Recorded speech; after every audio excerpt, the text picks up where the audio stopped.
Dear friends, आपका हमारे YouTube channel पे स्वागत है। यदि आप चैनल पे नए हैं तो चैनल को सब्सक्राइब कर लीजिए ताकि हमारे द्वारा दी जाने वाली नए नए वीडियो की नोटिफिकेशन आप तक सबसे पहले पहुंच सके। यहाँ पे अब हम डिस्कस कर रहे हैं पार्ट बी का क्वेश्चन। ठीक है, ये क्वेश्चन आपका 16 फरवरी 2022 में पूछा गया है।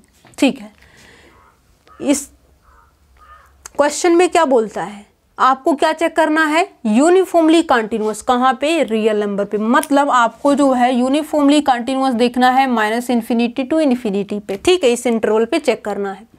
कहता क्या है, let f g such that real number to real number, दो फंक्शन एफ भी रियल नंबर से लेकर के रियल नंबर पे बना रहा है, जी भी रियल नंबर से लेकर के रियल नंबर पे एक मैपिंग है, और ये जो मैपिंग है उसको डिफाइंड इस तरीके से किया गया है, f of x is equals to x raise to power 2 और g of x is equals to sine of x. Which of the following function is uniformly continuous on real number. अब यहाँ पे पार्ट बी का question है, एक ही option true होगा, तो यहाँ पे ए बी सी डी को हम पहले यहाँ पे लिख लेते हैं। ठीक है, यहाँ पे ए ऑप्शन पे आते हैं। ये कहता है कि जो एच ऑफ एक्स है ये हमारा जी ऑफ एफ ऑफ एक्स है। ठीक, तो ये जी एफ ऑफ एक्स क्या है, एफ ऑफ एक्स की बात करें तो यहाँ पे एक्स स्क्वायर है। अब जी ऑफ एक्स में एक्स के प्लेस पे क्या रखा जाएगा, एक्स की पावर 2 हो जाएगा, दैट मीन्स साइन एक्स की पावर 2। ठीक है, और क्लियरली आपको ये चीज़ें सिखाई भी गई होंगी कि जो आपका पोलिनोमियल है एक्स है, ये तो जो है ओवर रियल नंबर के ऊपर क्या है, यूनिफॉर्मली कंटिन्यूअस है। बट एक्स की पावर 2 हो, एक्स की पावर 3 हो, ये सभी के सभी यदि रियल नंबर की बात करें तो इसके ऊपर यूनिफॉर्मली कंटिन्यूअस नहीं है। ठीक है, और साइन के एंगल में यदि ये चीज़ें डाल दी जाती है तो भी ये हमारा यूनिफॉर्मली कंटिन्यूअस नहीं होगा। क्यों? क्योंकि मान लीजिए कि यहाँ पे लिप्स कंडीशन यदि हम देखें, इसका डेरिवेटिव निकालें तो डेरिवेटिव इसके अंदर जो है बाउंडेड होना चाहिए। तो यहाँ पे h डेरिवेटिव ऑफ एक्स करें तो यहाँ पे जो है साइन एक्स स्क्वायर का क्या हो जाएगा, कोस एक्स स्क्वायर, और एक्स स्क्वायर का 2x हो जाएगा। और x जो है कहाँ पे हो गया, -∞ टू इन्फिनिटी के अंदर कोई भी वैल्यू हम पुटअप कर सकते हैं, मतलब बाउंडेड तो नहीं हुआ, तो लिप्स कंडीशन को सेटिस्फाई नहीं किया, तो ये यूनिफॉर्मली कंटिन्यूअस नहीं हुआ।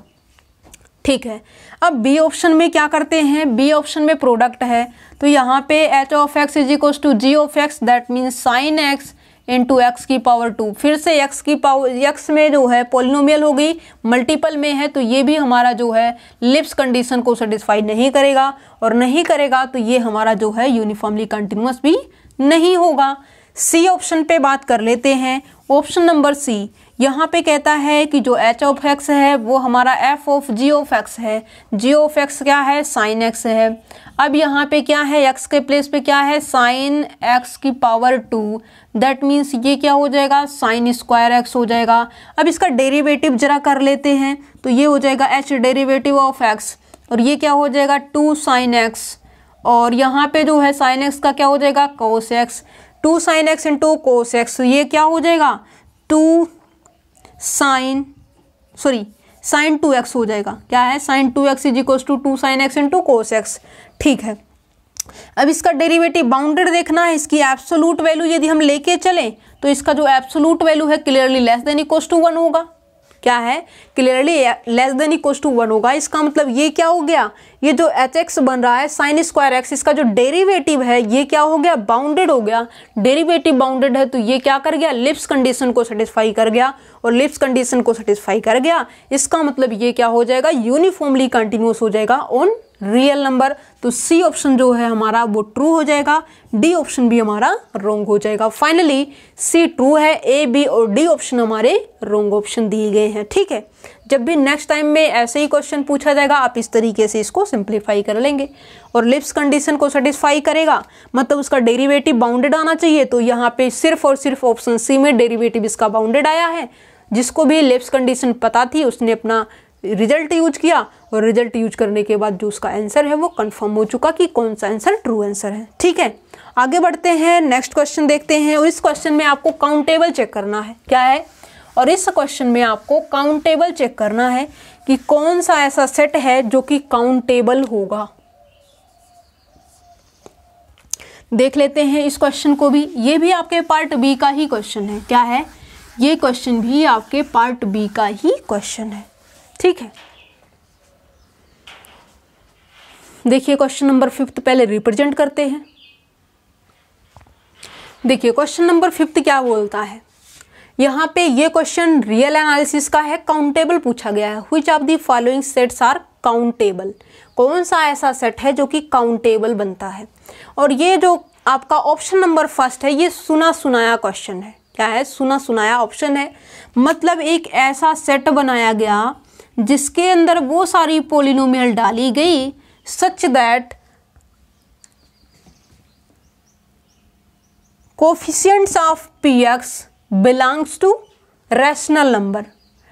मतलब यहाँ पे जो एक पॉलिनोमियल डाली गई है a0 प्लस a1x प्लस up to so on plus an x की पावर n, इन सब की कलेक्शन है सेट A। और यहाँ पे जो इसके कोफिशिएंट्स हैं a0, a1, a2 up to so on an, ये कहाँ से बिलोंग करता है, ये बिलोंग करता है रैशनल नंबर से। क्या है, रैशनल नंबर से। तो ऐसा यदि है रैशनल नंबर से जब कोफिशिएंट्स बिलोंग करेंगे तो यहाँ पे जो है क्या होगा, ये जो सेट होगा वो काउंटेबल, क्योंकि क्यों क्या है, रैशनल नंबर है और आपको पता है कि रैशनल नंबर आपका क्या होता है, काउंटेबल होता है। ठीक है, काउंटेबल होता है तो ठीक है। The set of all polynomial with rational coefficient, rational जब कोफिशिएंट्स होंगे तो ये जो आपका सेट होगा ये सेट आपका काउंटेबल सेट होगा। और यदि ऐसा नहीं है तो ये आपका काउंटेबल सेट नहीं होगा। यदि ये कोफिशिएंट रियल से बिलोंग करते हैं, इरेशनल नंबर से बिलोंग करते हैं, तब तो ये अनकाउंटेबल हो जाएगा। बट ये रैशनल से यदि है तो सेट आपका काउंटेबल सेट होगा। और आपसे काउंटेबल पूछा भी गया था। बी ऑप्शन कहता है the set of all polynomial with real coefficient, coefficient real हो जाएंगे, मतलब इसको फिल करने की जो चॉइस होगी वो रियल होगी हर एक एलिमेंट को। और हर एक एलिमेंट जब रियल चॉइस से फिल किए जाएंगे कोफिशिएंट, तो इसका मतलब इस तरीके से ये क्या हो जाएगा, अनकाउंटेबल हो जाएगा। तो बी ऑप्शन आपका क्या हो जाएगा, रॉन्ग हो जाएगा। सी ऑप्शन बोलता है the set of all 2x2 real matrices with rational eigen value. अब ये आइगन वैल्यू से हमें कोई लेना देना थोड़ी है, उसके एंट्रीज से है। क्या है, उसकी एंट्रीज से है। और एंट्रीज उसकी रियल मैट्रिक्स है, मतलब उसकी एंट्रीज कहाँ पे है, रियल नंबर से ली जाती है। मतलब उसके जो एलिमेंट्स फिल किए जाएंगे वो रियल नंबर से, उसके एलिमेंट को फिल करने की जो चॉइसेस होंगी वो रियल नंबर होगी जो कि अनकाउंटेबल है। और अनकाउंटेबल होते ही इस तरीके से हम अनकाउंटेबल सेट बना देंगे। ये जो सेट होगा ये अनकाउंटेबल हो जाएगा। ठीक है, तो सी ऑप्शन भी रॉन्ग हो गया। अब यहाँ पे देखिए the set of all real matrix. अब देखिए अब मैट्रिक्स रियल हो गई, चाहे वो 2x2 की हो, 3x3 की हो, A1 1 है, A1 2 है, A2 1 है, A2 2। इसको फिल करने की चॉइस रियल नंबर, इसको फिल करने की चॉइस रियल नंबर, इसको फिल करने की चॉइस रियल नंबर, इसको फिल करने की चॉइस रियल नंबर, जो कि क्या है, अनकाउंटेबल है। हर एक एलिमेंट को फिल करने की चॉइस अनकाउंटेबल हो गई। तो इस तरीके से जो सेट बन के तैयार होगा वो भी सेट आपका अनकाउंटेबल होगा। तो यहाँ पे डी ऑप्शन भी रॉन्ग है। क्या है, डी ऑप्शन भी रॉन्ग है। अब इसके रैशनल एंट्रीज बोले या फिर रैशनल आइगन वैल्यू बोले, ये सिर्फ आपको पजल करने के लिए बोल रहा है, बाकी इसका कोई भी ऐसा इरादा नहीं है। ठीक है, अब यहाँ पे जो है फाइनली क्वेश्चन नंबर 5 में जो कि काउंटेबल पूछा गया था, ऑप्शन नंबर 1 जो है आपका ट्रू आंसर हो जाएगा। यहाँ पे जब आप कोई सेट ऐसा बनाते हैं जिसके अंदर वो पॉलिनोमियल डाली जाती है जिसके कोफिशिएंट यदि आपके रैशनल है, तो वो सेट आपका काउंटेबल सेट बन के तैयार होता है। तो फाइनली आपका ऑप्शन नंबर जो 1 है ये ट्रू ऑप्शन है। ठीक है, आई होप आपने इसे ही फिल किया होगा ऑप्शन नंबर 1 को। आगे बढ़ते हैं, नेक्स्ट क्वेश्चन पे आते हैं, क्वेश्चन नंबर 6।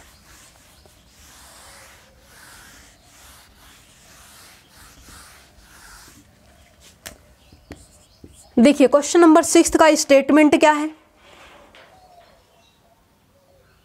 देखिए ये क्वेश्चन नंबर आपका 6 है, कहता है let capital A B 4x4 matrix. अब मैट्रिक्स आपको दे नहीं रखी है, क्या कहा जाता है, इसकी जो आइगन वैल्यू है वो दे रखी है, -1 1 1 -2 आर इट्स आइगन वैल्यूज।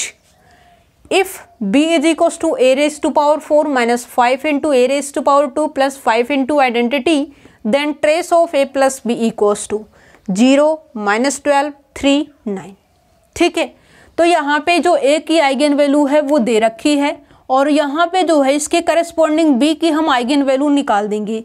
और आइगन वैल्यू का सम क्या होता है, करस्पॉन्डिंग आइगन वैल्यू का सम क्या हो जाएगा, इसका ट्रेस हो जाएगा। सॉरी, उसके करस्पॉन्डिंग पहले ए प्लस बी की अलग अलग आइगन वैल्यू -1 के करस्पॉन्डिंग निकालिए, 1 के और 1 के फिर -2 के। ठीक है, इस तरीके से कीजिए और करने के बाद ऐड कर दीजिए, वही आपका ट्रेस हो जाएगा।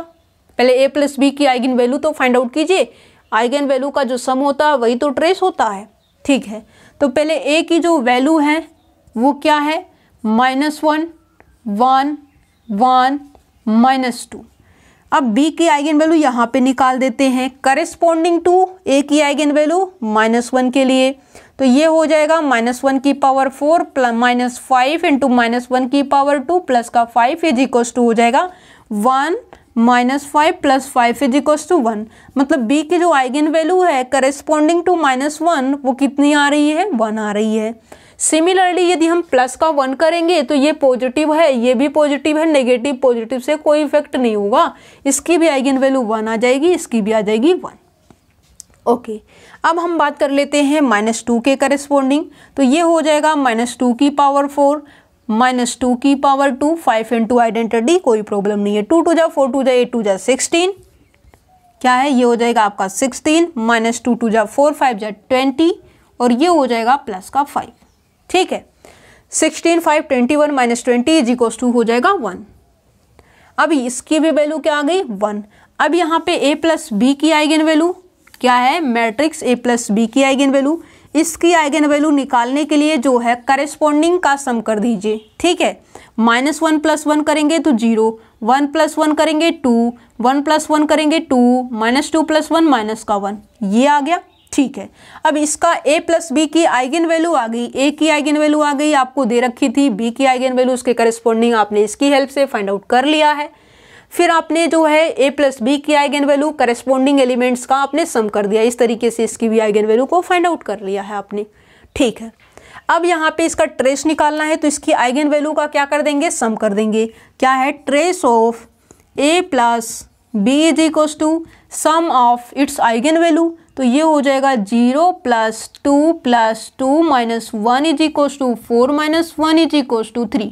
और इस टाइप का जो क्वेश्चन है प्रीवियस ईयर में पूछा जा चुका है। ठीक है, अब यहाँ पे जो है 3 आ जाएगा, और 3 किस ऑप्शन में है, ऑप्शन नंबर सी में है, तो ये आपका जो ऑप्शन नंबर सी है ये ट्रू ऑप्शन है, बाकी ए बी और डी आपका रॉन्ग है। ठीक है, आगे बढ़िए, नेक्स्ट क्वेश्चन देखिए। पार्ट बी के क्वेश्चन में जो है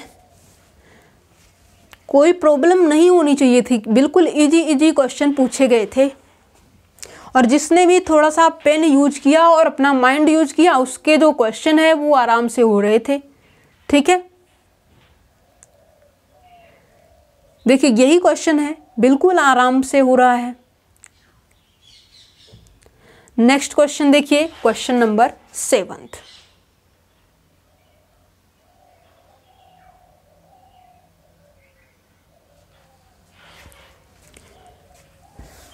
और ये क्वेश्चन आपके लीनियर अलजेब्रा का था, बिल्कुल इजी क्वेश्चन था।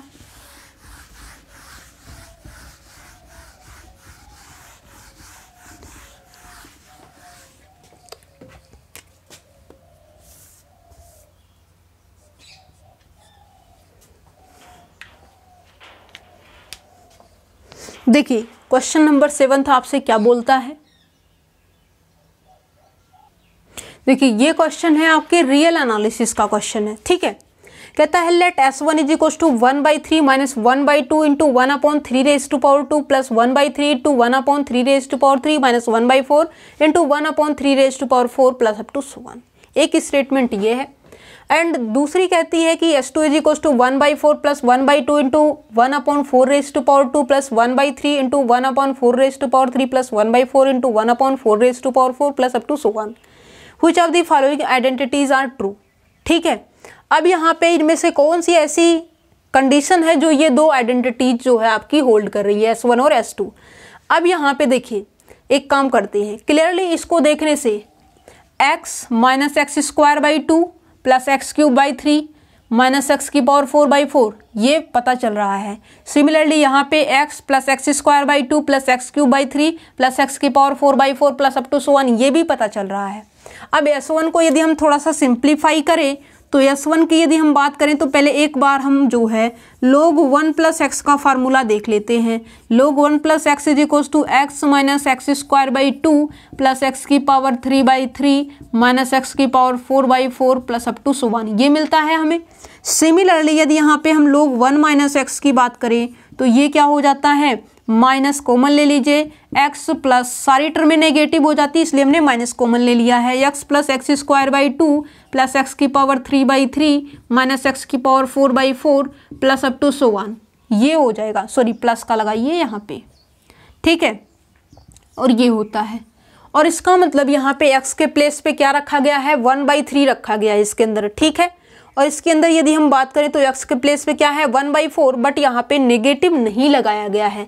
दैट मीन्स यहाँ पे हम क्या कर देते हैं, बोथ साइड नेगेटिव से मल्टीप्लाई करने से हमें तो नहीं लगता कोई इफेक्ट होने वाला है, कोई चेंजिंग नहीं है, हमने सिर्फ और सिर्फ सेटिंग की है, ठीक है। बोथ साइड नेगेटिव से मल्टीप्लाई करी है और इसका मतलब ये क्या लिखा गया है, S2 को जो है अब हम क्या कर सकते हैं, S1 जो हमारा है ये हो रहा है log 1 प्लस 1/3 और इसकी यदि हम बात करें माइनस के साथ है, मतलब ये जो है हम यहाँ पे लिख सकते हैं, क्या लिख सकते हैं, यहाँ पे हम जो है लिख सकते हैं log 1 माइनस 1/4, ठीक है, ये लिखा जाएगा।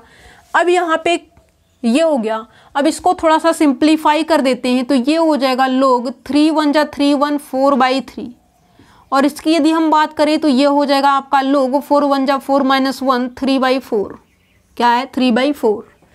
अब यहाँ पे यदि हम S2 को देखें और इस माइनस को क्या कर दें, अगेन माइनस से बोथ साइड मल्टीप्लाई कर दें और इसको कर दें रिमूव। अब तो ये आ गया ना S2 is equals to log of 3/4 और बोथ साइड नेगेटिव से मल्टीप्लाई, तो नेगेटिव नेगेटिव पॉजिटिव, यहाँ पे एक नेगेटिव आ जाएगा, ठीक है। अब इस नेगेटिव को इसके पावर में लेके जाएंगे, क्या है इस नेगेटिव को, मतलब ये माइनस का 1 ही तो लिखा गया था, ठीक है, इसको लेके जाएंगे तो इस ये जो है log की प्रॉपर्टी से क्या हो जाएगा, सॉरी 3/4 का इनवर्स क्या हो जाएगा 4/3, क्या है 4/3 हो जाएगा। और क्लियरली जो S1 है वो क्या आ रहा है log 4/3 और जो S2 है ये भी क्या आ रहा है log ऑफ 4/3, मतलब यहाँ पे जो S1 है ये तो इक्वल है S2 के, क्या है जो S1 है ये तो S2 के इक्वल है।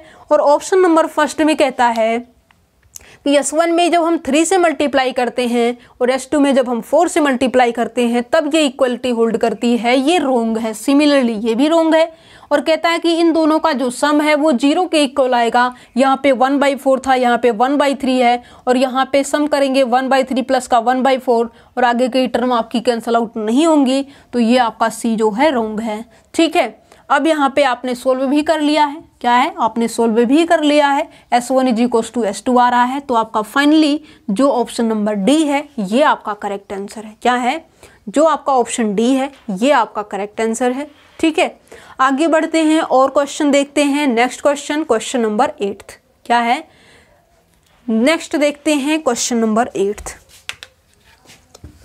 इसके अंदर सिर्फ यही 2 फार्मूले यूज हुए, जिसने इन 2 फार्मूलों को अच्छे तरीके से समझा था उसने तो जो है फटाक से क्वेश्चन को सोल्व कर दिया और जो अपना मार्क है 3 मार्क उसको गेन कर लिया आसानी से।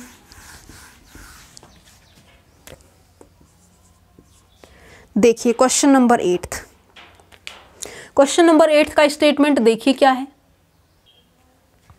देखिए क्वेश्चन नंबर 8 कहता है let A and B be n cross n matrix, मतलब A और B आपकी कैसी मैट्रिक्स है, ये मैट्रिक्स आपकी स्क्वायर मैट्रिक्स है, ठीक है। Suppose the sum of the elements in any row of A is 2 and sum of the elements in each column of B is 2, मतलब जो मैट्रिक्स A है ये मान के चलिए कि ये आपका A1 A2 A3 A4 है, ठीक है।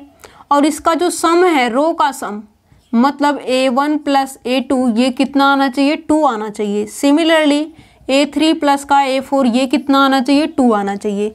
अब सेकंड क्या बोलता है, सेकंड B ले लीजिए आप, B1 B2 B3 B4 इसके एलिमेंट्स, ठीक है। अब ये कहता है इसके कॉलम का जो सम है वो कितना आना चाहिए, 2 आना चाहिए। मतलब यहाँ पे यदि हम B1 प्लस का B3 करें तो ये हमें कितना मिलना चाहिए, 2 मिलना चाहिए। सिमिलरली यदि हम B2 प्लस का B4 करें तो ये हमें कितना मिलना चाहिए, 2 मिलना चाहिए। ठीक है, हमने कंडीशन देख ली है, ये हो गया। Which of the following matrices is necessarily singular. अब यहाँ पे ये देखना है कौन सी ऐसी है जिसके अंदर ये सिंगुलर हो रहा है, क्या है, सिंगुलर हो रहा है। ठीक है, यदि यहाँ पे हम ए को भी आइडेंटिटी ले लें, बी को भी आइडेंटिटी ले लें, तो यहाँ पे अब इसके कॉलम से कोई लेना देना नहीं, चाहे कॉलम का सम 2 हो या ना हो। सिमिलरली यहाँ पे चाहे रो का सम 2 हो या ना हो, इसके बारे में कंडीशन नहीं दिया गया है, आपकी मर्जी है, आप कोई भी एग्जाम्पल ले सकते हैं। बस इसकी नेसेसरी कंडीशन ये है कि मैट्रिक्स ए के हर एक रो का सम 2 होना चाहिए, मैट्रिक्स बी के हर एक कॉलम का सम 2 होना चाहिए। सिर्फ ये 2 बातें बोली गई है और आपसे जो है पूछा गया है कि इन 4 में से कौन सा ऐसा है जो कि आपका सिंगुलर बन रहा है। ठीक है, तो यहाँ पे यदि हम ए को ले लेते हैं आइडेंटिटी 2 क्रॉस 2 की 1 0 0 1, इसके हर एक रो का सम कितना है, 2, सॉरी क्या आना चाहिए, 2 आना चाहिए। तो यहाँ पे क्लियरली यदि हम सबको 1 1 ले लें, ये मान लीजिए लिया, और बी को भी इसी तरीके से ले लेते हैं 1 1 1 1। ठीक है, इसके हर एक रो का सम मैट्रिक्स ए के 2 है और बी के हर एक कॉलम का जो सम है वो 2 है। ठीक है,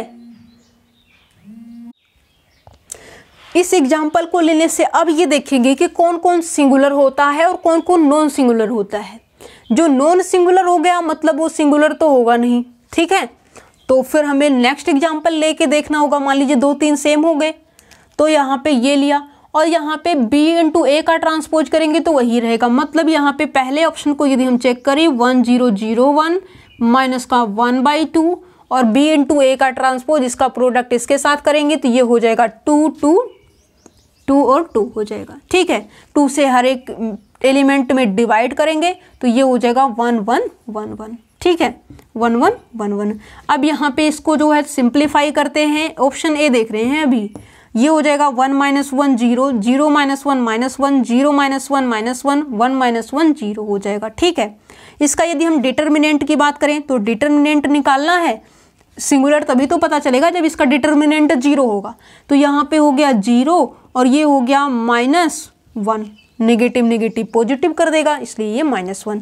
तो क्लियरली ये क्या हो गया, माइनस का 1 आ गया, -1 जो कि नॉट इक्वल्स टू 0 है, मतलब ऑप्शन फर्स्ट तो सही नहीं है। इस एग्जाम्पल से कंडीशन वैलिड है बट यहाँ पे सिंगुलर नहीं आ रहा है। हमें ज़रूरत किसकी है, सिंगुलर मैट्रिक्स। कौन सी ऐसी मैट्रिक्स है इसमें जो कि सिंगुलर बन रही है। ठीक है, अब देखिए B इंटू ए का ट्रांसपोज करेंगे तो भी वही आएगा, अब चाहे A इंटू बी करें तो भी यही आएगा, मतलब यही चीज़ें होंगी। तो सेकेंड भी यहाँ से हो गया रॉन्ग, इसलिए हमने ये एग्जाम्पल उठाया ताकि एक एग्जाम्पल से 2 ऑप्शन को हम एलिमिनेट कर सके। ठीक है, तो ये जो है अपना माइंड यूज करना चाहिए एग्जाम के अंदर भी। सिमिलरली अब एक क्वेश्चन और लेते हैं, एक एग्जाम्पल और लेते हैं जिसकी हेल्प से हम जो है थर्ड और फोर्थ में डिफरेंस कर पाए कि कौन हमारा ट्रू है और कौन हमारा जो है रॉन्ग है। ठीक है, ए को ले लेते हैं 3 -1 1 1। अब ये देखिए इसके हर एक रो का सम क्या आना चाहिए, 2 आना चाहिए। क्या है, हर एक रो का सम 2 आना चाहिए और इसको भी कर देते हैं ये। ठीक है, 3 - 1 2,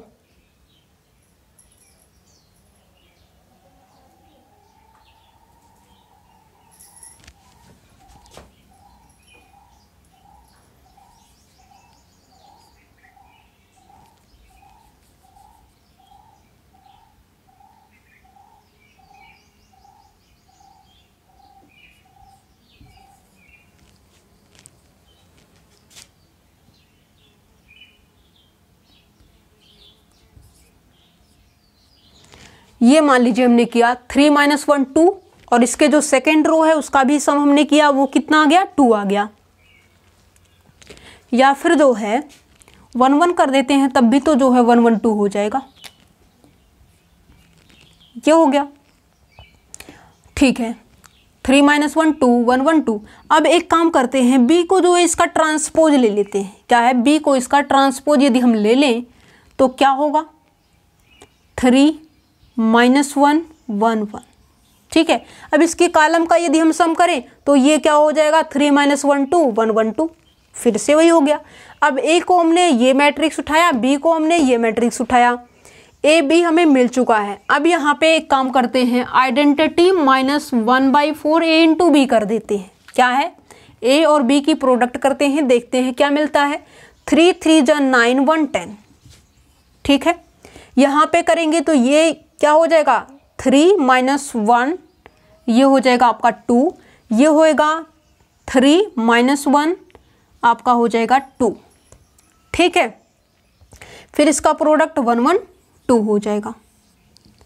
अब यहाँ पे आइडेंटिटी मैट्रिक्स भी 2 × 2 की लिख दीजिए, तो ये क्या हो जाएगा, 1 0 0 1 माइनस, अब यहाँ पे 4 से सब में डिवाइड होगा तो 10/4, 2 5 जा 10, 2 2 जा 4, मतलब 5/2। क्या है, ये हो जाएगा 5/2 और ये 2/4 मतलब 1/2, ये भी 1/2 और ये भी 1/2 हो जाएगा। ठीक है, और यहाँ पे थोड़ा सा सिंप्लीफिकेशन कीजिए, करस्पॉन्डिंग एलिमेंट को हटाइए और हटाने पे देखिए क्या मिलेगा, 1 - 5/2, 2 - 5 क्या है, 2 - 5 दैट मीन्स -3/2। ठीक है, और ये जो है हो जाएगा आपका -1/2। सिमिलरली ये भी माइनस का 1/2, ये भी माइनस तो पहले से ही है, 1 - 1/2, 2 - 1 1/2 ये हो जाएगा। ठीक है, अब इसका डिटर्मिनेंट देखना है ताकि सिंगुलर और नॉन सिंगुलर हम जो है जान पाए कि कौन सा है कि कौन सा नहीं है। डिटर्मिनेंट निकालना है तो ये क्या हो जाएगा, -3/4 माइनस प्लस 1/4, तो ये हो जाएगा माइनस का 2/4, 2 1 जा 2, 2 2 जा 4, माइनस का 1/2 आ गया। क्या है, माइनस का 1/2 आ गया। मतलब इस एग्जाम्पल से ये ऑप्शन भी क्या हो गया, रॉन्ग हो गया, क्योंकि ये क्या आ गया, non singular, determinant non zero, non singular आ गया। अब यहाँ पे देखिए b × a का ट्रांसपोज, क्या है, b × a का ट्रांसपोज। अब देख लेते हैं क्या होगा क्या नहीं होगा। ठीक है, देखिए a का ट्रांसपोज करेंगे तो क्या हो जाएगा, a का ट्रांसपोज यदि हम करें तो ये हो जाएगा 3 - 1 1 1। ठीक है, ओके।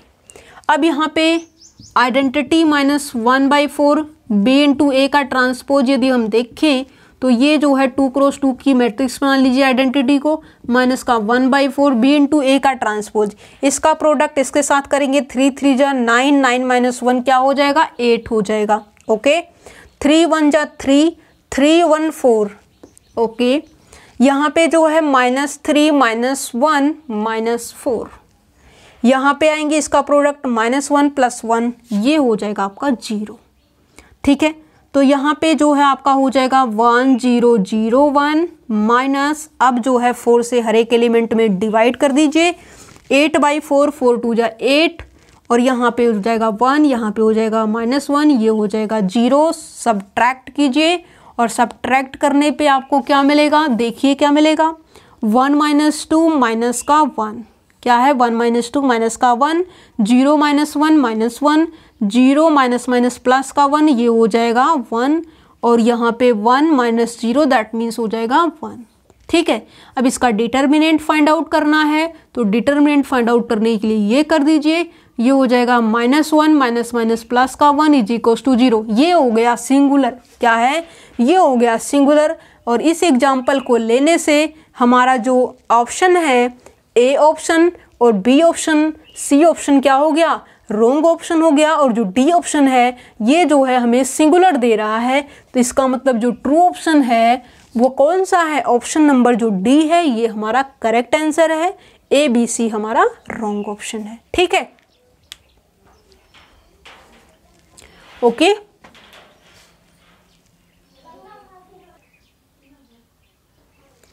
क्वेश्चन नंबर 9 जो है आपका ग्रुप थ्योरी से है, और यहाँ पे आपको जो है ग्रुप का आर्डर दिया गया है, और ग्रुप का आर्डर देने के बाद आपको जो है बताना है कि कितने जनरेटर होंगे।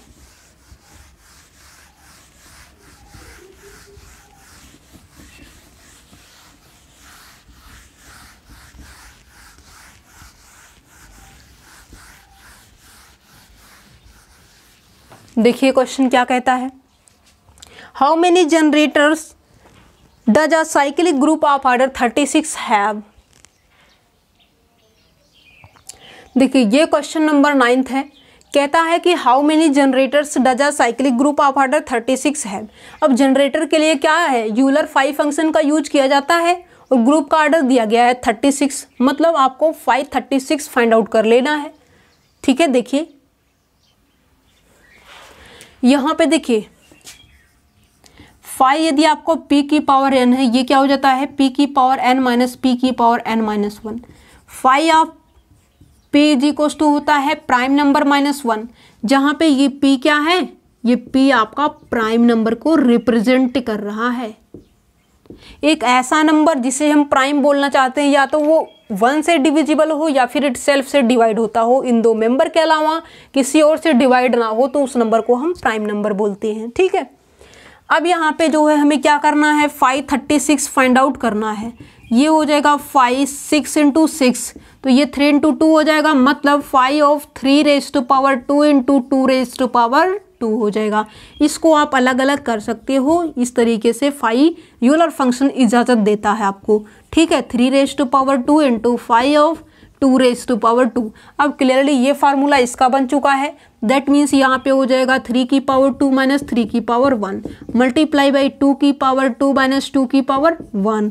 ये हो जाएगा 9 माइनस 3 आपका 6 इंटू 4 माइनस 2 आपका क्या हो जाएगा 2 हो जाएगा, 6 2 जा क्या हो जाएगा 12 हो जाएगा। आपका कौन सा ऑप्शन ट्रू हो जाएगा, ऑप्शन नंबर बी ट्रू हो जाएगा।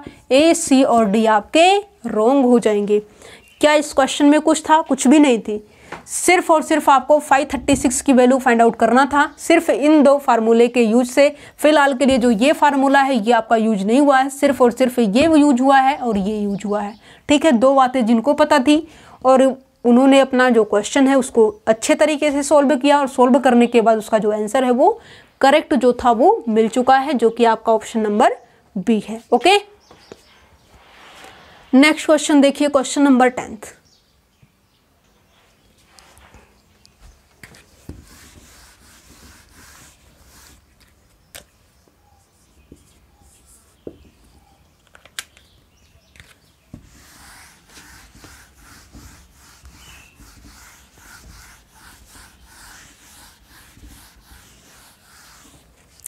देखिए क्वेश्चन नंबर 10 क्या है आपका,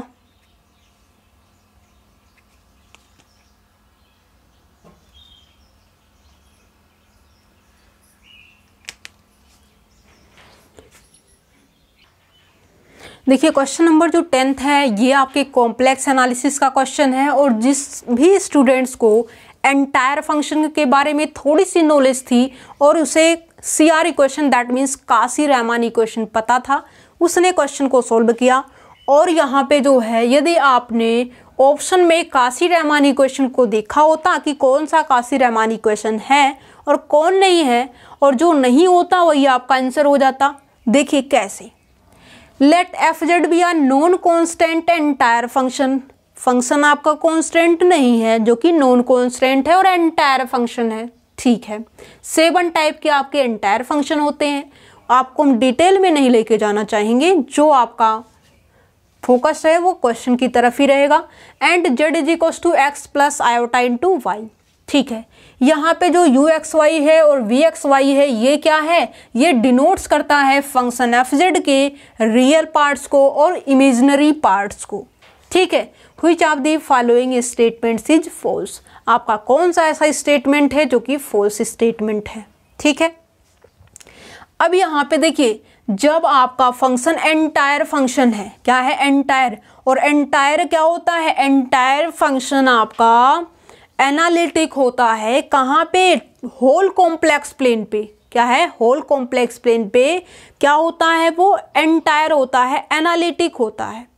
ठीक है, पूरे के पूरे फंक्शन जो आपका है fz जो कि नॉन कॉन्स्टेंट है, यदि वो आपका पूरे के पूरे कॉम्प्लेक्स प्लेन पे एनालिटिक होता है तो वो फंक्शन आपका एंटायर फंक्शन कहलाएगा। और पूरे के पूरे कॉम्प्लेक्स प्लेन पे होता है और एनालिटिक है, एनालिटिक है इसका मतलब वो जो है अपने नाइबरहुड में और उस पॉइंट के ऊपर भी क्या है, डिफरेंशिएबल है। क्या है, डिफरेंशिएबल है, वो कॉन्टिन्यूअस भी है कि क्यों? क्योंकि एंटायर बोल दिया गया, तो डिफरेंशिएबल कौन सी बड़ी बात है, एनालिटिक कौन सी बड़ी बात है, एंटायर से छोटी ही सारी बातें हैं। ठीक है, अब यहाँ पे यदि डिफरेंशिएबल है, सारी चीजें हैं, तो ये काशी-रेहमान इक्वेशन को, डिफरेंशिएबिलिटी के लिए नेसेसरी कंडीशन है काशी-रेहमान इक्वेशन को सेटिस्फाई करे। अब यहाँ पे क्या हो जाएगा, ux is equals to v y, और uy इज इक्वल्स टू क्या होता है, माइनस का vx। और पहला तो ये ठीक लिखा गया है, क्या है, पहला तो ठीक लिखा गया है। जब ये एंटायर है, एनालिटिक होल कॉम्प्लेक्स प्लेन पे है, एनालिटिक है, तो इसका मतलब ये डिफरेंशिएबल होगा उस पॉइंट पे और उसके नेबरहुड में भी, हर एक पे है, मतलब हर एक पॉइंट पे ये डिफरेंशिएबल है और उस हर एक पॉइंट के नेबरहुड में भी डिफरेंशिएबल है, किसी भी पॉइंट से इसको प्रॉब्लम नहीं है। तो ये काशी-रेहमान इक्वेशन को सेटिस्फाई करेगा। और ये कहता है कि काशी-रेहमान इक्वेशन को सेटिस्फाई करेगा, मतलब इनके बिहाफ पे फॉल्स बताना है। और काशी-रेहमान इक्वेशन को सेटिस्फाई किया, ये तो हमारा ट्रू है, क्या है, ये हमारा ट्रू है, और हमें बताना क्या है, फॉल्स स्टेटमेंट बताने हैं। अब इसका मतलब ये कहता है कि जो है, ये जो बातें हैं ये हमारी जो है इस कंडीशन को सेटिस्फाई नहीं करेंगी, तो यहाँ पे फॉल्स बताना भी है, क्या है, यहाँ पे फॉल्स बताना है कि कौन सी ऐसी स्टेटमेंट है जो कि फॉल्स है। और ये हमारा काशी-रेहमान इक्वेशन तो है नहीं, मतलब हमारा श्योर है, नेसेसरी कंडीशन है कि ये हमारा काशी-रेहमान इक्वेशन को सेटिस्फाई करेगा। ये हो गया ट्रू, तो ये क्या हो जाएगा, फेल हो जाएगा, क्योंकि ये हमारा काशी-रेहमान इक्वेशन नहीं लिखा गया है, और यही हमारा क्या है, रॉन्ग है। और इसको भी जब हम चेक करेंगे एनालिटिक फंक्शन, यदि मान लीजिए हमने क्या लिया,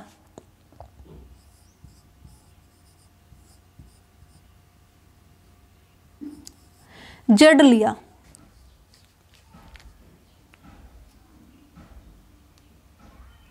या फिर जेड का कॉन्जुगेट लिया, तो ये क्या हो जाएगा, x माइनस का आयोटा इंटू वाई हो जाएगा।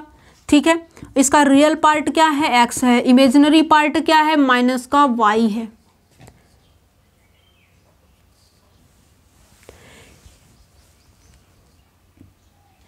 पॉलिनोमियल ले लेते हैं, क्या है, जेड लिया, पॉलिनोमियल लिया, ठीक है, कॉन्टिन्यूअस है, ux किया,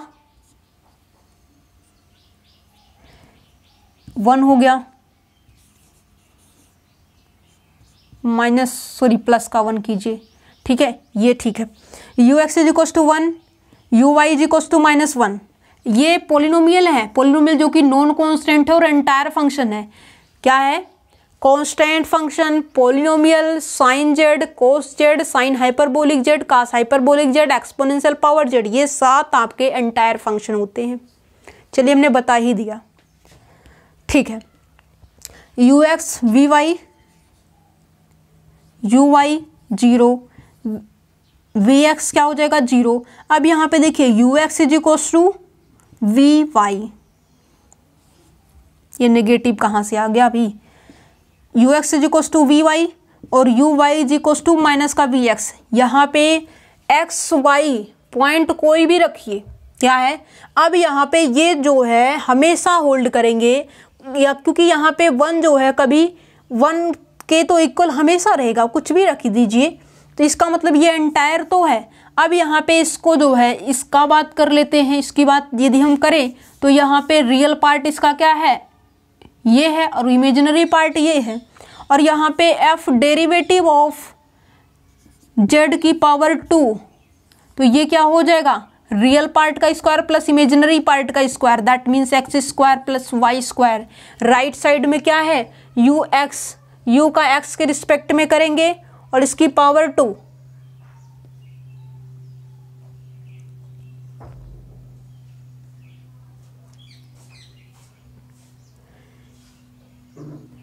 इस एग्जाम्पल को भी लेने से ये बी ऑप्शन रॉन्ग हो गया, क्या है, इसको लेने से भी ये आपका रॉन्ग हो गया।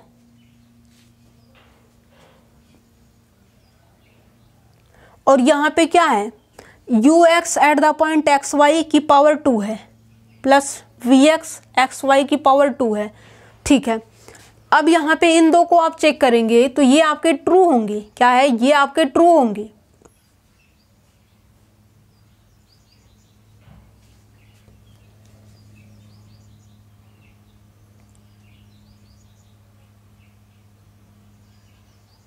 एक्सपोनेंशियल पावर जेड ले लीजिए, क्या है, इन दो को ट्रू करने के लिए एक्सपोनेंशियल पावर जेड ले लिए, ये जो है सेटिस्फाई नहीं हो रहा, यहाँ पे जो है f of z is equal to e की पावर जेड ले लीजिए, मतलब ये क्या हो जाएगा, f of z is equal to e की power x plus iota into y. तो यहाँ पे ई की पावर एक्स इंटू ई की पावर आयोटा वाई, तो ये क्या हो जाएगा, cos y plus iota sine Y.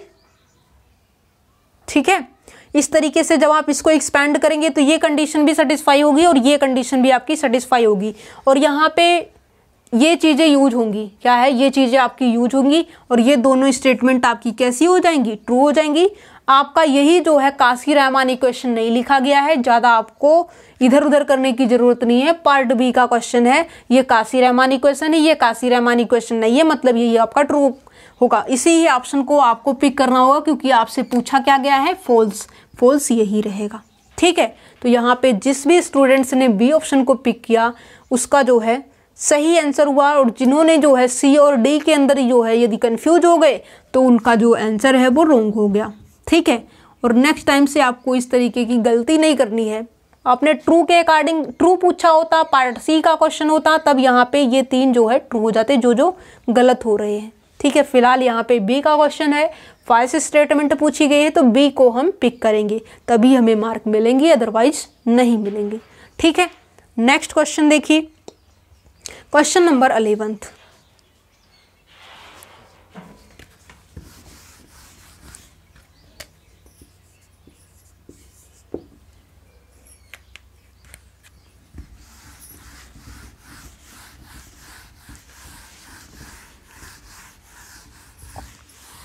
Complex से ये क्वेश्चन भी इजी था, क्योंकि जिस भी ऑप्शन में वो काशी रायमान इक्वेशन को सेटिस्फाई नहीं किया, इसका मतलब वही हमारा ट्रू है, क्या है, उसे ही हमें पिक करना होगा, वही हमारा गलत बोला गया है, और फॉल्स हमें बताना भी था। ठीक है, क्वेश्चन नंबर 11 देखिए, करते हैं। क्वेश्चन नंबर जो 11 है ये भी आपके कॉम्प्लेक्स एनालिसिस का क्वेश्चन है, और यहाँ पे आपको काशी इंटीग्रल फार्मूले का यूज करना था। ठीक है, let gamma be the positively oriented circle, मतलब एंटी क्लॉकवाइज सर्कल की डायरेक्शन दी गई है।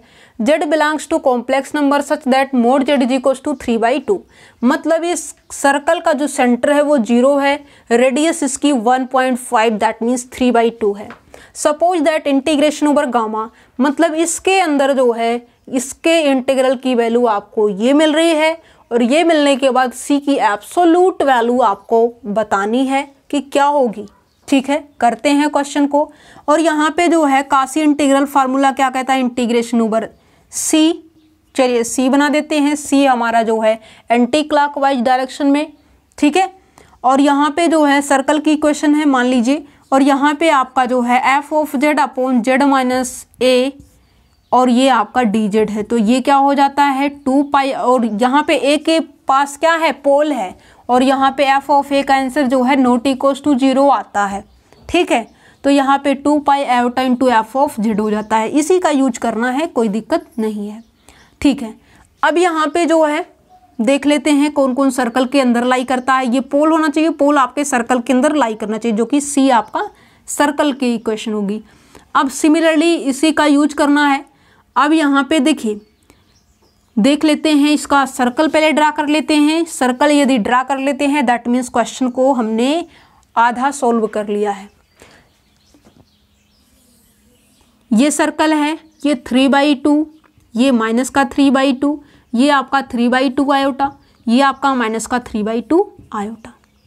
इसके कहीं यहाँ पे भी 2 होगा, सॉरी 2 आयोटा, और वो भी किसका, माइनस का 2 आयोटा, और इसके ऊपर कहीं पे 2 आयोटा होगा। सिमिलरली यहाँ पे कहीं पे 2 होगा, और इसके आगे कहीं पे जो है माइनस, यहाँ पे कर देते हैं -2 होगा। ठीक है, ये हो गया। अब क्लियरली यदि इसको 0 करे डिनोमिनेटर को, तो z इज इक्वल टू 1 और z is equal to 2 iota आएगा, वो भी कितने टाइम, 2 टाइम। और क्लियरली जो 2 आयोटा है ये सर्कल के बाहर लाई करता, मतलब ये जो है एनालिटिक फंक्शन में जाएगा। एफ जेड एनालिटिक फंक्शन है, एफ ऑफ ए का आंसर 0 नहीं आता, तो ये हो जाता है। तो यहाँ पे z इज इक्वल टू 1 मतलब सिंपल पोल है, तो ये फार्मूला जो है 1 ऑर्डर के लिए फाइंड आउट कर सकते हैं, लगा सकते हैं, और एक ही पोल हमें मिला है तो इसके लिए कोई प्रॉब्लम नहीं होगी। और ये क्या हो जाएगा, एफ जेड, तो ये टोटल हो जाएगा। ठीक है, तो यहाँ पे क्या हो जाएगा, इसके लेफ्ट हैंड साइड की value 2 pi iota into F of Z, किस पॉइंट पे, किस पे पोल मिल रहा है, जेड इज इक्वल टू 1 पे, और राइट साइड में कितना है 2 pi iota into c. F of z की वैल्यू क्या है, ई की power iota pi z upon z minus 2 iota की power 2। Z is equal to 2 इसके जेड इज इक्वल टू 1 इसमें रखेंगे तो यहाँ पे क्या हो जाएगा 2 पाई आयोटा इंटू ई की power iota pi upon 1 minus 2 iota की पावर 2, ये हो जाएगा। और 2 पाई आयोटा से 2 पाई आयोटा आपका कैंसल आउट हो जाएगा। ठीक है, अब यहाँ पे इसकी जो है क्या करनी है, ये तो सी है, अब इसकी एब्सोल्यूट वैल्यू देखनी है, मतलब यहाँ पे मोड लगा दीजिए, क्या है मोड लगा दीजिए। ठीक है, अब यहाँ पे ई की पावर आयोटा पाई क्या हो जाएगा cos pi plus iota sine pi, क्या है ई की power iota pi cos pi plus iota sine pi, और इसकी एब्सोल्यूट वैल्यू ऊपर की अलग से हो जाएगी, नीचे की अलग से हो जाएगी। ठीक है, तो यहाँ पे क्या हो जाएगा, ये हो जाएगा cos pi plus iota sine pi, cos pi की वैल्यू -1 की एब्सोल्यूट वैल्यू क्या हो जाएगी प्लस का 1 हो जाएगी। दैट मीन्स ये आपका हो जाएगा ई की पावर आयोटा पाई का मोड अपॉन 1 माइनस 2 आयोटा के मोड की पावर 2 और is equals to absolute value of c, और इसकी वैल्यू क्या आएगी, अभी आपने देखा 1 आ रही है। ठीक है, अब देखिए यहाँ पे जो है z is equals to, z का मोड क्या होता है √x² प्लस y² होता है, और इसकी पावर यदि हम 2 कर दें तो सिंपली क्या होता है x² प्लस y² होता है। ठीक है, इसका मतलब जो है ये क्या लिखा हुआ है, x के प्लेस पे 1 है और y के प्लेस पे -2 है। क्या है, यदि आपको z is equal to x plus iota into y है तो ये क्या हो जाता है रियल पार्ट का स्क्वायर प्लस इमेजिनरी पार्ट का square mod z square. Similarly इसको सिंप्लीफाई करेंगे तो ये हो जाएगा 1 अपॉन रियल पार्ट का स्क्वायर प्लस इमेजिनरी पार्ट का स्क्वायर, सिर्फ और सिर्फ कर देना क्योंकि एब्सोल्यूट वैल्यू और पावर 2 लगाई गई है तो कोई दिक्कत नहीं है। तो यहाँ पे हो जाएगा 1 का स्क्वायर प्लस -2 का स्क्वायर, तो ये क्या हो जाएगा absolute value of c. This implies that absolute value of c is equal to 2 2 जा 4 1 5 1/5, ये हो जाएगा आपका आंसर। और आंसर आपका कौन सा है, ऑप्शन नंबर जो डी है ये आपका आंसर है, ए बी सी आपका आंसर नहीं है।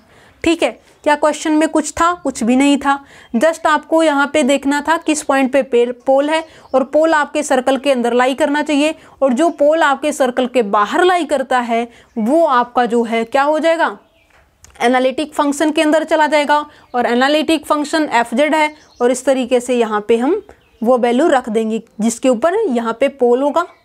ठीक है, और पोल आपकी एक सिंगुलरिटी में ही आती है। सिंगुलरिटी आपकी जो है 3 टाइप से होती है, रिमूवेबल सिंगुलरिटी, पोल, आइसोलेटेड, एसेंशियल, जो भी है वो तो वहाँ यहाँ पे डिस्कस नहीं करना है। फिलहाल के लिए यहाँ पे ये फार्मूले का यूज था, और यूज करने के बाद ये चीज़ें हमने इवेल्युएट कर दी है।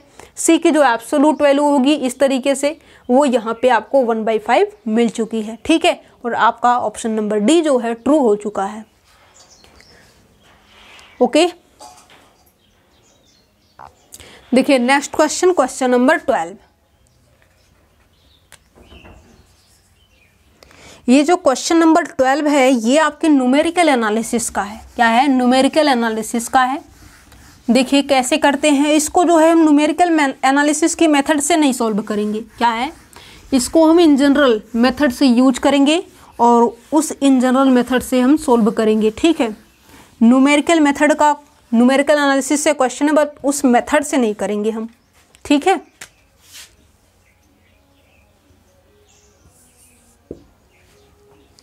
देखिए क्वेश्चन नंबर 12।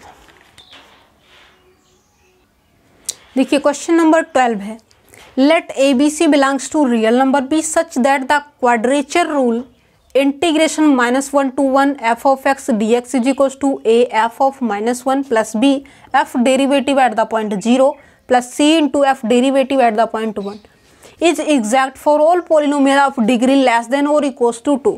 अब यहाँ पे जो है कहता है कि आपको ये सारी चीज़ें दे रखी है और आपको a प्लस बी प्लस सी किसके इक्वल होगा ये बताना है, मतलब a plus b plus c की वैल्यू बतानी है। ठीक है, तो यहाँ पे इस टाइप के क्वेश्चन में हम क्या करते हैं, अपने सिंप्लीफिकेशन के लिए f x is equal to 1x ले लेते हैं। ठीक है, अब यहाँ पे लेस देन और इक्वल टू 2 मतलब ये ले सकते हैं, और यहाँ पे 3 जो है लेने की वजह से 3 इक्वेशन हमें मिलेगी, और 3 इक्वेशन की हेल्प से हम 3 वेरिएबल को इजीली इवेलुएट कर लेंगे। ठीक है, देखिए जब हम 1 लेते हैं तो -1 to 1 ये हो जाएगा 1 into d x is equal to a, और यहाँ पे 1 है तो कोई दिक्कत नहीं है, प्लस डेरिवेटिव करेंगे 1 का डेरिवेटिव क्या हो जाएगा 0, और इसका डेरिवेटिव फिर से कर देंगे, चाहे 1 रखें कुछ भी रखें 0 हो जाएगा, और क्लियरली यहाँ पे ए की वैल्यू मिल जाएगी। क्या मिलेगी देख लेते हैं। यहाँ से ये इम्प्लाई करेगा ए इज इक्वल टू 1 का जो इंटीग्रेशन है वो एक्स हो जाएगा, यहाँ से आपको मिलेगा -1 to 1, ये हो जाएगा 1 माइनस ये माइनस का 1, ये हो जाएगा 1 + 1 वैल्यू 2। ठीक है, ए की वैल्यू कितनी आ गई 2 आ गई, कोई दिक्कत नहीं, होनी भी नहीं चाहिए। ए इज इक्वल टू 2 हो गया। अब आपको बी और सी की वैल्यू निकाल लेनी है। अब यहाँ पे आ जाते हैं, ए की वैल्यू हमें क्या मिल चुकी है 1। अब दूसरी बार एफ एक्स की वैल्यू क्या रखते हैं एक्स रख देते हैं, तो यहाँ पे एक्स रखेंगे तो क्या हो जाएगा x² 2, और यहाँ पे हो जाएगा -1 to 1, डायरेक्ट हमने इंटीग्रेट कर दिया है। ठीक है, अब यहाँ पे हो जाएगा ए एफ ऑफ एक्स क्या है, अब की बार जो है f of x is equal to x है, इसका डेरिवेटिव करके भी देख लेते हैं तो हो जाएगा 1। ए इंटू एफ ऑफ -1 करेंगे तो ये हो जाएगा -1 प्लस बी, डेरिवेटिव में 0 पुट करेंगे तो ये हो जाएगा आपका 1, 0 पुट करने से कोई इफेक्ट नहीं होगा, प्लस सी, और यहाँ पे डेरिवेटिव में 1 पुट करेंगे तो भी 1 ही रहेगा क्योंकि कांस्टेंट है। ठीक है, अब यहाँ पे देखिए क्या हो जाएगा, यहाँ से आपको जो है 1/2 ये हो जाएगा 1 माइनस, और -1 की पावर 2 क्या हो जाएगा, ये हो जाएगा a is equal to -a plus b plus c, ये हो गया आपका। ठीक है, अब यहाँ पे ये हो चुका, 1 - 1 क्या हो जाएगा 0, लेफ्ट साइड क्या आ गई 0 आ गई। This implies that b plus c is equal to क्या हो जाएगा a, और a की वैल्यू आपको पता है, a की वैल्यू कितनी है 2 है। ठीक है, तो यहाँ से आपको जो है और आगे बढ़ने की कोई ज़रूरत नहीं है, सेपरेट फॉर्म में b और c की वैल्यू निकालने की ज़रूरत नहीं है। क्यों, क्योंकि आपको जो है b प्लस सी ये है, a आपका ये है, 2 पार्ट में आपने b प्लस सी की वैल्यू निकाल ली है। अब कंफर्म वैल्यू नहीं चाहिए आपको, b की क्या है c की क्या है। ठीक है, आपकी मर्जी है, आप x² करेंगे तो b और c की वैल्यू भी आपको एक इक्वेशन और मिलेगा, वहाँ से b c में मिलेगा, और आप सेपरेट फॉर्म में मिलेगा, 2 इक्वेशन होगी और उसको इधर उधर करेंगे आपको b c की वैल्यू मिल जाएगी। फिलहाल हमें उससे लेना देना नहीं है, क्यों, क्योंकि हमें जो है ये पूछा गया है b c की वैल्यू हमें अलग से मिल गई है, a की वैल्यू हमें अलग से मिल गई है, तो हम ठीक है रख देते हैं a प्लस बी प्लस सी। इसका मतलब क्या हो जाएगा, a की वैल्यू कितनी है 2 है, और b प्लस सी ये कितनी है 2, कितना हो जाएगा 4 हो जाएगा। ठीक है, तो ये आपका क्या हो चुका answer, a plus b plus c की जो वैल्यू है आपको 4 मिल रही है। आपका कौन सा आंसर ट्रू हो जाएगा, ऑप्शन ए ट्रू हो जाएगा, बी आपका रॉन्ग हो जाएगा, सी आपका रॉन्ग हो जाएगा, और डी ऑप्शन भी आपका रॉन्ग ऑप्शन हो जाएगा। ओके, इसी तरीके से आपको क्वेश्चन सॉल्व करना चाहिए था। ठीक है, नेक्स्ट क्वेश्चन देखिए, क्वेश्चन नंबर 13।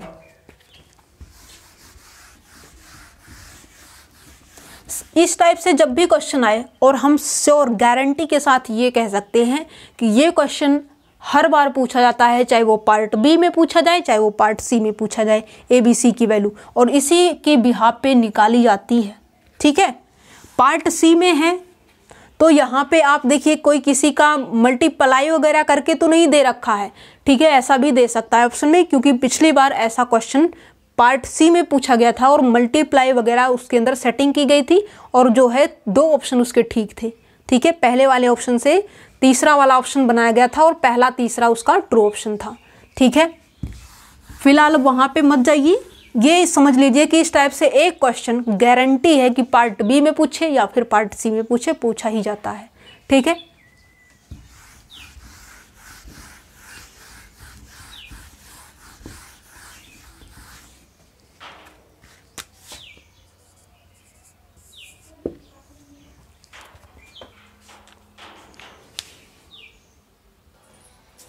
ये क्वेश्चन देखिए, क्वेश्चन नंबर 13।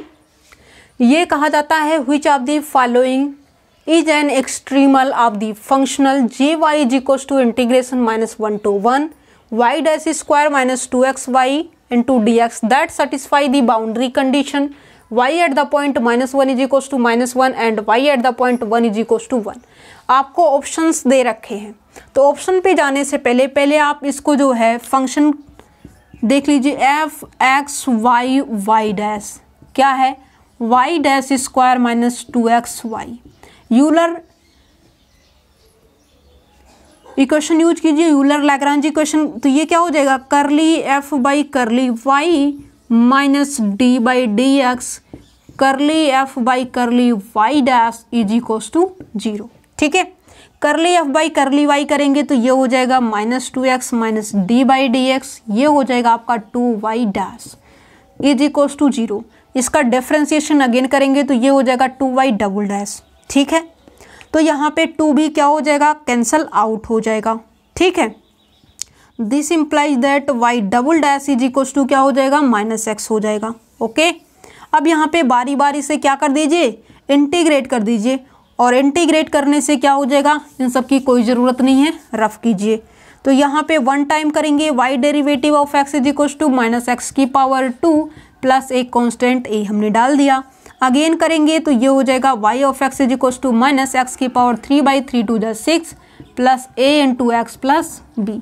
अब बाई में 6 किसके अंदर है, बाई में 6 की यदि हम बात करें तो बाई में 6 इसके अंदर है, तो यही आपका ट्रू आंसर हो जाएगा, और ये सभी आपके रॉन्ग हो जाएंगे। फिलहाल के लिए अभी हमें क्वेश्चन देखना है, और यहाँ पे किसी और में बाई 6 होता तब प्रॉब्लम क्रिएट होती, क्या है, किसी और के अंदर बाई में 6 होता तो प्रॉब्लम क्रिएट हो जाती, बट यहाँ पे ऐसा तो नहीं है।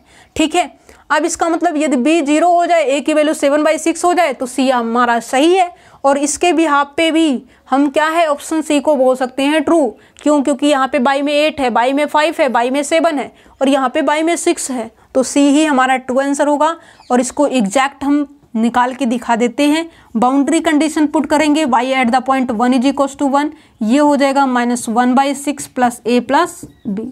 This implies that a plus b is equal to 1 plus 1/6, तो ये क्या हो जाएगा, 6 1 जा 6 1 7/6। a प्लस b क्या आ रहा है, 7/6 आ रहा है। ठीक है, अब -1 पुट कर देते हैं। -1 पुट करने से कौन सी कंडीशन मिलेगी, तो ये हो जाएगा -1 is equal to minus minus क्या हो जाएगा, प्लस का 1/6 और प्लस सॉरी माइनस का होएगा यहाँ पे माइनस का a प्लस b। यहाँ से सिंप्लीफाई करेंगे, -a प्लस का b इज इक्वल टू हमें क्या मिलेगा, -1 माइनस का 1/6। तो यहाँ पे 6 1 जा 6 -1, तो यहाँ पे हो जाएगा -a plus b is equal to -7/6। ठीक है, अब यहाँ पे ऐड ये बना दीजिए इक्वेशन नंबर फर्स्ट, इसको बना दीजिए equation number second. Adding equation number first and second, तो ये हो जाएगा -7/6 इक्वेशन नंबर सेकेंड। ऐड कर देते हैं, ये कैंसल आउट, ये हो जाएगा आपका 2b is equal to 0। This implies that b is equal to 0।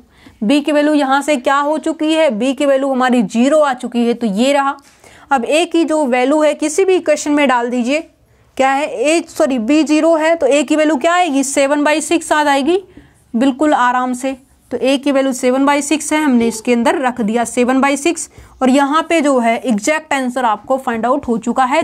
फिर भी आपका ऑप्शन सी है, अदरवाइज क्या है, 2-3 स्टेप के अंदर ही आपने अपने सोल्यूशन को फाइंड आउट कर लिया था, बट हमने आपको दिखाने के लिए थोड़ा सा सिंप्लीफिकेशन किया है, कैलकुलेशन वर्क किया है, और यहाँ से आपका एग्जैक्ट आ गया। यहाँ पे यदि बाई में 6 होता तो प्रॉब्लम क्रिएट हो जाती तुरंत, बट यहाँ पे किसी और ऑप्शन में बाई में 6 नहीं है, तो यही हमारा ट्रू आंसर है, क्योंकि हमने गेस लगा लिया है, फाइंड आउट कर लिया है, तो गेस तो कर सकते हैं कि यही हमारा ट्रू होगा। ठीक है, क्यों गेस कर सकते हैं, क्योंकि किसी में भी बाई में 6 नहीं है, तो यही तो बाई 6 है, तो 6 है, तो यही हमारा ट्रू आंसर है। ओके, और भी जो क्वेश्चन बचे हुए हैं उनको हम क्या करेंगे, नेक्स्ट वीडियो के अंदर डिस्कस करेंगे। Okay, thank you for watching my video.